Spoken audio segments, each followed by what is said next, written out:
नंद बाबा ने 2 लाख गाय दान कर दिया,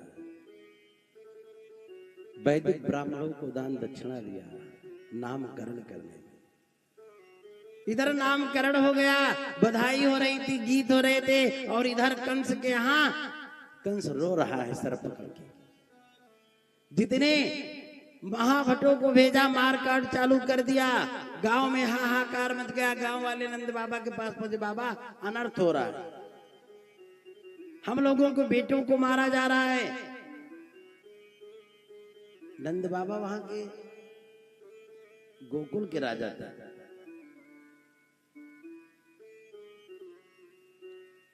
नंद बाबा ने कहा चिंता मत करो, हम सब एक होंगे और पकड़ पकड़ के राक्षसों को मारेंगे। भगवान की कृपा हुई, जितने आए थे मारने वो सब मर गए।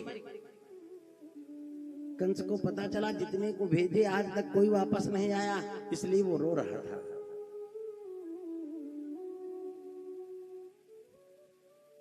तब तक नारद जी आ गए। कहा काहे रो रहे हो, कहा करें क्या, कोई एक जो मेरा काल है ना, आकाशवाणी ने कहा था वो 8वां पुत्र देवकी से होगा, वो गोकुल में हो गया। उसको मारने के लिए मैंने अपने योद्धाओं को भेजा, लेकिन लौट के नहीं आए। तो कहा योद्धाओं को भेजने की जरूरत नहीं है, एक ही काफी है। कौन? का पूतना। वो तो बच्चों को मारने में बड़ी निपुण है, उसी को भेजो।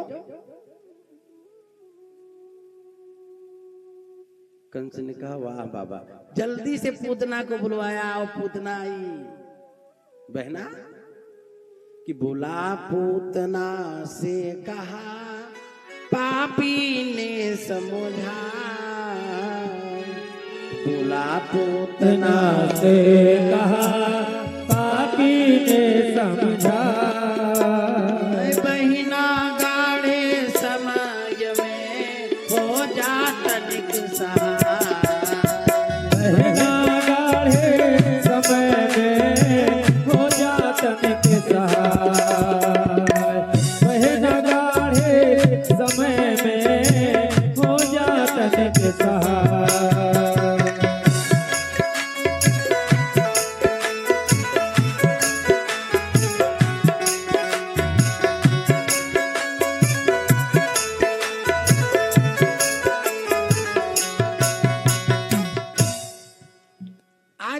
पूतना से कंस रोने लगा, बहना आज इस घड़ी में मुसीबत में तू खड़ी हो जा, सहायता कर दे।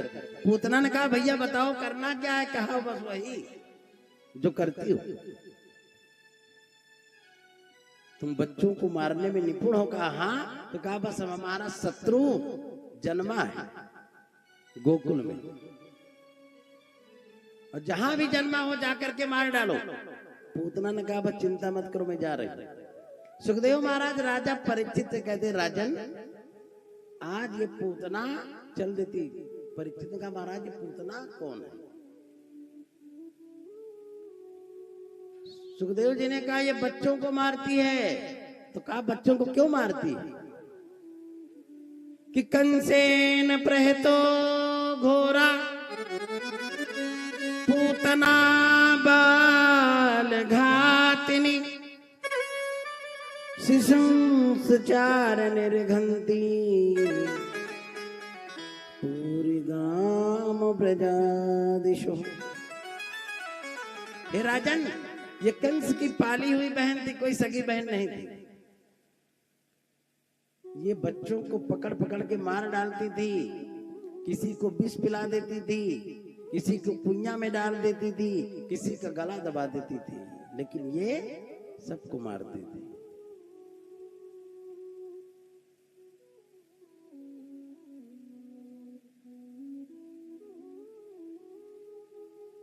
लेकिन इसका नाम था पूतना। पूत ना, पूत माने लड़का ना, यानी लड़का नहीं था। लेकिन आज ये अपने स्तन में विष लगा करके जा रही भगवान को दूध पिलाने।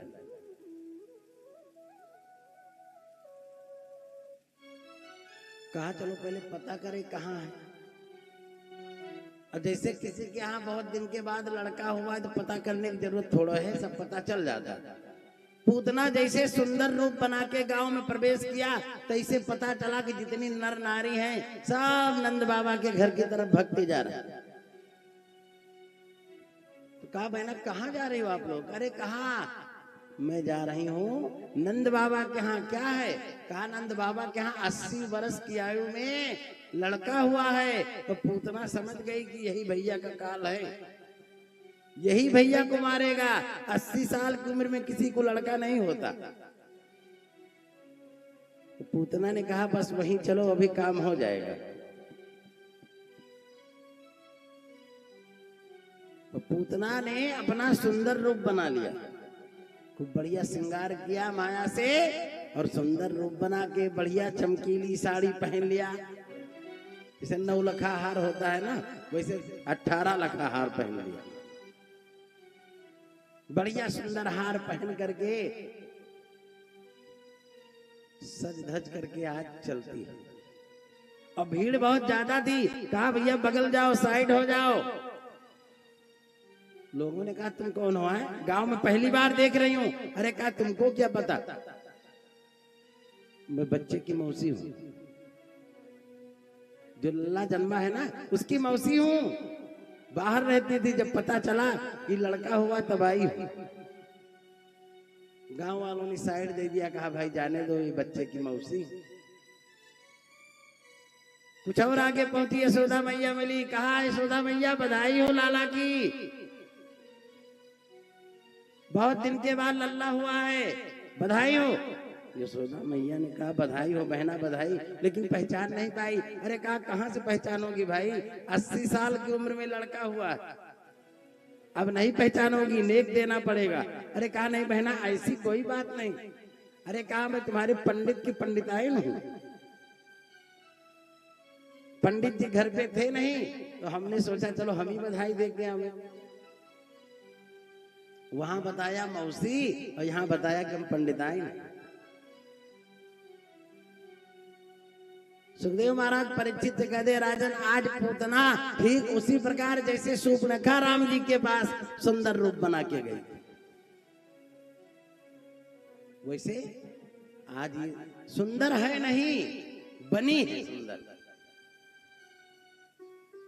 यशोदा मैया सबको अपना लल्ला की बधाई देने सब लोग आए, तो सब लोग लल्ला को गोदी में ले रहे हैं। तो पूतना ने सोचा कि अगर मेरी भी गोदी में अगर ये लड़का आ जाए ना, ये कन्हैया अगर मेरे पास आ जाए तो अभी मैं गोदी में लूं और तुरंत इसको दूध पिलाऊंगी और ये मर जाएगा।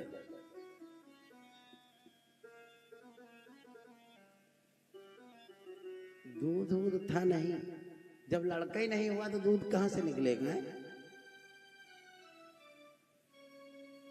कि थी पूतना पर उसे कोई पूतना था, थी पूतना पर कोई उसे पूतना था, आई थी दूध पिलाने पर पूतना था, आई थी दूध पिलाने पर पूतना था, थी पूतना पर उसके कोई पूतना था, थी पूतना पर उसके कोई पूतना था, आई थी दूध पिलाने मगर दूध ना था, आई थी दूध पिलाने मगर दूध ना था।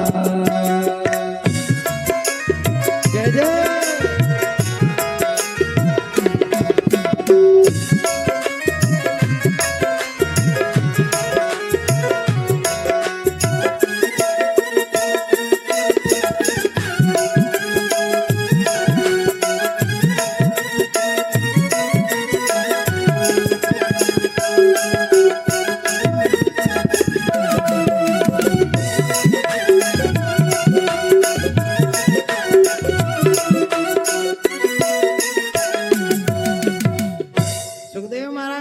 परीक्षित का दूध तो पिलाने आए लेकिन दूध था नहीं, विष लगा लिया है।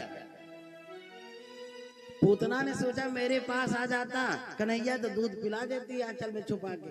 मैं मर जा। भगवान ने कहा पूतना तुम चिंता मत करो, मैं आ रहा हूं। वो जल्दी जल्दी पूतना के पास आ गए।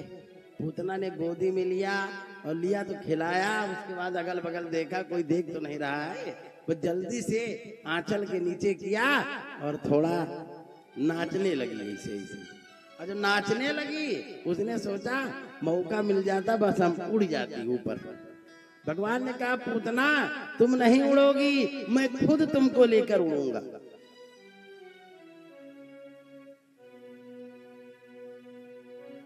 भगवान ने एक माया किया, वह पूतना को लेके भगवान उड़ने लगे। और जब पूतना ने देखा कि मैं उड़ नहीं रही हूं, ये बालक मुझे उड़ा रहा है, तो कहा चलो अच्छी बात है, हमको मेहनत नहीं करना पड़ रहा है। पूतना ने क्या किया, जल्दी से अपना स्तनपान कराने लगी और दूध पिलाने लगी। भगवान ने कहा पूतना तू मुझे दूध पिला रही है, दूध तो है नहीं, तो मैं तेरे प्राण को पी लेता हूं। सामुंच मुंचालमित प्रभाषणी निस्पीढे मानाखिल जीव मरमणि ब्रिभित्ति नेत्रे चरणो भुजो मोह प्रस्विन्नना गात्रा क्षिप्ति।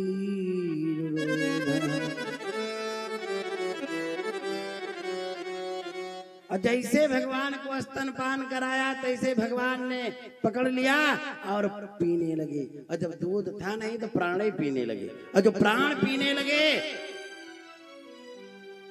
तो विविध नेत्रे, उसके नेत्र निकल आए, आंख फट गई, उसके हाथ पैर काम नहीं कर रहे हैं, वो कांपने लगी और उसके मुंह से आवाज भी नहीं निकल पा रही है। भगवान ऊपर लेके उड़ने लगे, बस वो चिल्लाने लगी यशोदा अरे अपने इस लाला को उठा पकड़, ये तो मुझको मार डालेगा। और जब जोर जोर चिल्लाने लगी तैसे कन्हैया और ऊपर उड़ गए। कहा ऐसा ना हो कि अभी यहाँ नाच गाना बंद हो जाए। हालांकि नाच गाना तो बंद हो गया क्योंकि पूतना इतनी जोर जोर चिल्लाने लगी कि चिल्लाई धाड़े मार मार, अरे चिल्लाई धाए मार मार, बस खल न चला आरती का, बस खल न चला आरती का। हाँ हाँ यशोदा इस लाला को अब उठा हमारी छाती से। लाला को अब उठा हमारी छाती से। यशोदा इस लाला को अब उठा हमारी छाती से। यशोदा इस लाला को अब उठा हमारी छाती से।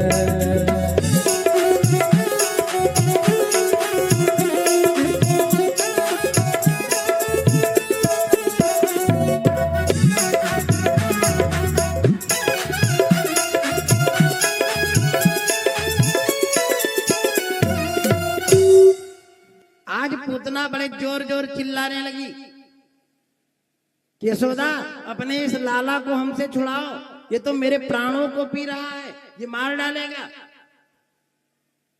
भगवान ने कहा तुमको मारूंगा लेकिन यहाँ नहीं, और ऊपर लेके गए उड़े। भगवान जानते हो क्यों उड़ रहे हैं लेके, क्योंकि पूतना इतनी भारी शरीर वाली है, अगर वहीं मर जाती और वहीं गिर जाती तो पूरा गोकुल दब जाता। सही बता रहे हैं, इतनी बड़ी थी। इसीलिए भगवान उसके प्राणों को पीते हुए जब उसको मार डाले तो कहा अब इसको कहां गिरावें, तो कहा चलो कंस मामा की बाग में गिरावें, गोकुल का नुकसान ना हो, थोड़ा आगे उधर। बड़ी दूर लेके गए और जब पूतना को ऊपर से भगवान ने गिराया तो भैया गिरी तो जैसे तड़ाक तड़ाक की आवाज हुई, पेड़ ओड़ टूट टूट के गिरने लगे, पहाड़ जहां पे गिरा वो सुरमा हो गए और पूतना पृथ्वी में धंस गई। बड़ी जोर से गर्जना हुई। गोकुल में चारों तरफ हाहाकार मच गया कि हाँ ये क्या हो गया।